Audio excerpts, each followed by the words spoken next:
Obviously, you mentioned Caitlin was meeting with doctors over these past couple of days. Is there any update on those meetings or a potential timeline for her? I don't have an update. No, she saw another one this morning. I have not spoken with the trainers yet in between time from shoot around and a game, so no update from what we said yesterday. She met with another today in New York, or did she travel with the team? She did travel with the team, yeah. Okay. Okay. Just recapping All-Star Weekend, Yeah. what was your perception of it? How much, did you enjoy yourself? And just overall thoughts. I think I'm incredibly proud of our organization, of our city, just the attention to detail, the way that they showcased the W. It was just a really great environment. It was the epicenter of women's basketball for the weekend. Seeing the activations in the community, seeing the signage everywhere. I mean, all of that was just top notch, and really special shout out to Pacer Sports and Entertainment and to our organization for continuing to lead the way and what it means to put on these massive events. You've been in the league a minute, A long time, yeah. And the All-Star game has progressed year over year. Can you speak to its progression and how it's become a tentpole event, not just in the W, but in the sports world at large? Yeah, I think it's a fun time to get together, right? To see people that are competitors, adversaries sometimes in some ways, and just a different environment to remind us that we're all in this together, to bring the best players in the league together, to showcase talent, to enjoy community and camaraderie, to celebrate the first half of the season while you get ready to compete in the second half of the season. I think everybody'd like to see a more competitive game, but at the same time, it's a fun time to get everyone together and to enjoy one another, because it really is such a small community in our league, and to be able to celebrate one another it's fun. Lexi was saying that the team has been resilient, but in so many ways it follows your lead in terms of being resilient in the first half. I guess, what do you think of that characterization, that they've learned so much of their resilience from you, and what do you feel like you've taught them in the first half? Yeah, I mean, I feel like I learn a lot from them too. They're in the fire every single day. We as coaches just talk about it, and they're a really good group.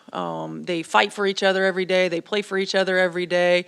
They've been dealt a lot of different circumstances, and they've handled it with grace.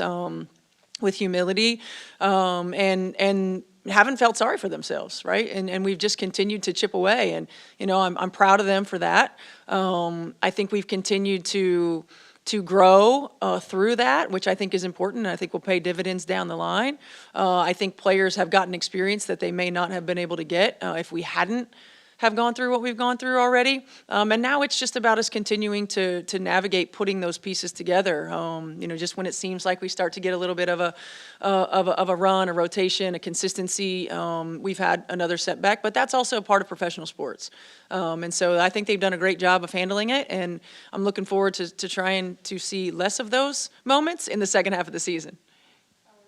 Hi, Steph. So right before the last game of the first half, you guys had dropped below 1 point per possession on the defensive end. Mm-hmm. That's a number you guys haven't hit as a franchise since the 2015 Fever, who I believe you're familiar with as well. Yeah. So what I'm wondering is this a stat that reflects, you think, where you guys need to get to defensively? And if not, do you have a particular metric that is important to you as you think about where your defensive growth is coming? Yeah, I mean, I think all of those, certainly. Yes, I'm proud of that. I felt like, early in May, we were in the upper half defensively, right? I think defensive efficiency, and then we kind of hit a little skid in June, and we were trending upward, and I felt like we hit another little skid maybe that last week to 10 days prior to All-Star break. Look, there's natural slippage throughout the course of a season when you don't have opportunity to practice and really readdress it.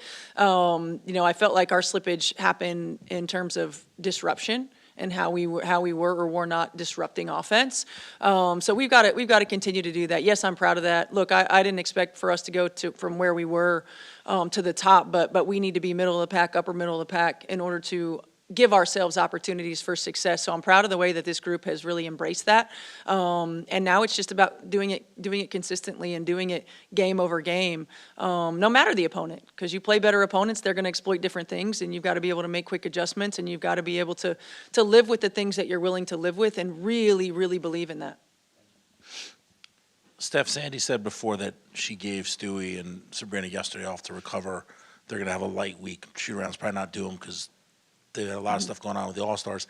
You guys had All-Stars, but you also were hosting, and I'm guessing most of your players had some involvement with something over the weekend. How do you balance giving them some time to sort of get their legs back and knowing that you have a game tonight and probably some more games later this week? Yeah. Well, we had workouts on Sunday for our non-All-Stars. Certainly they were involved in some other things, but not nearly the time demands that everyone else was. And more than anything, what I didn't want is typically after a day off or after multiple days off, practices are a little sluggish. So I didn't want everybody coming back a little sluggish. And then we brought everybody else back yesterday, and I thought we had a really good day. It is a balance, it certainly is a balance.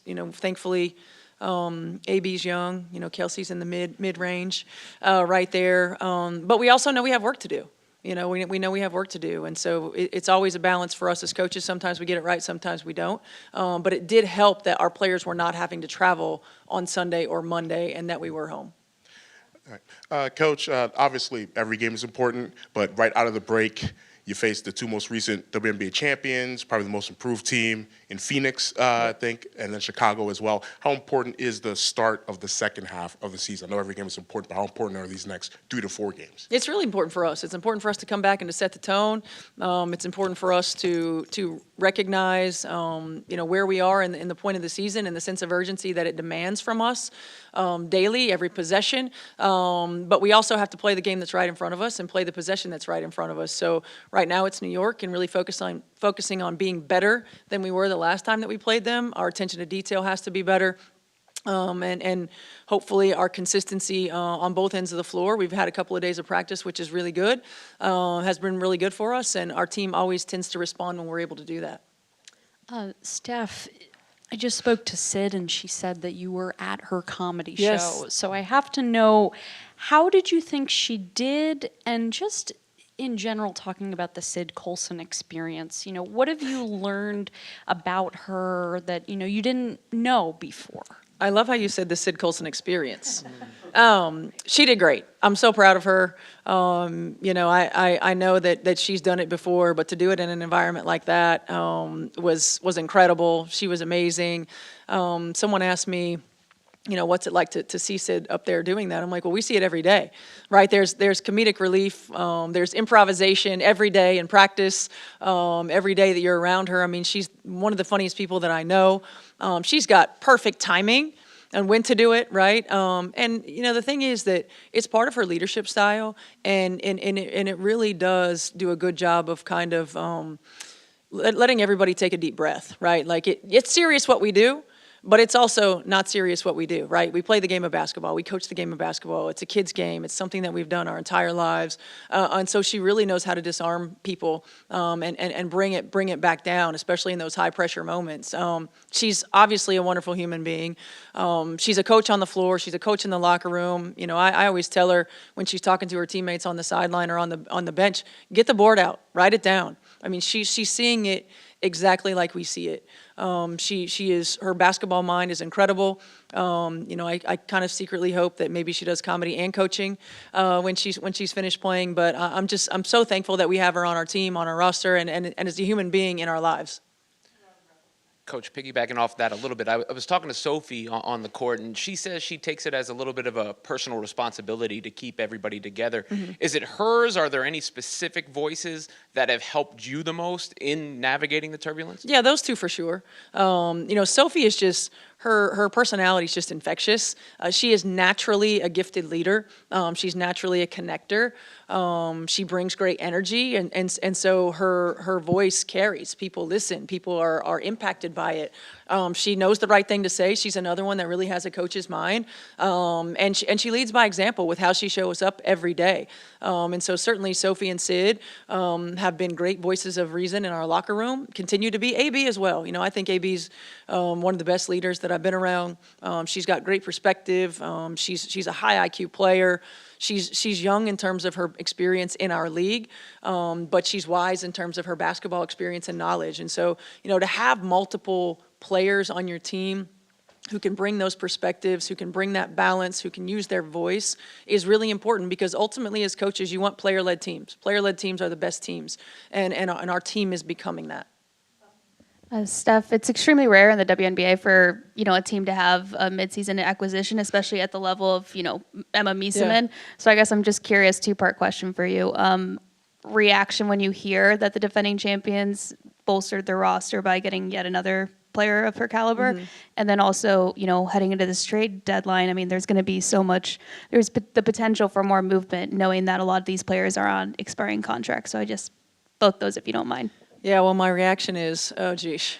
No, I mean, obviously, Emma's been an incredible player in our league, hasn't been in the league for a little while, but has been an incredible leader abroad and player abroad. She just adds another dimension. You're talking about an already dangerous team that adds one of the best players in the world and allows them to play differently, depending upon who she's playing with and what kind of lineup they use. Spreads the floor differently, gives you a different look offensively, defensively, probably a little bit more versatility. They're already long and have floor spacers, and now they've got another one, so it makes them even more dangerous. And what was the second part of the question? Just a trade deadline also has the potential to be a lot more movement than what we usually see, so I guess I'm just curious. Yeah, I mean, I think we all certainly expect some movement, continued movement. I think one of the great things about our league over the last few years is that we've continued to see more trade movement, free agent movement, all of the above than we've ever experienced before, and I think it keeps everybody on their toes. I think it's good for our game. It gives players opportunities to land in different spots and be in different positions. Ultimately, it's about finding the right fit, and it's about becoming the right fit for an organization. And so I'm excited that our league continues to trend that way. Thank you.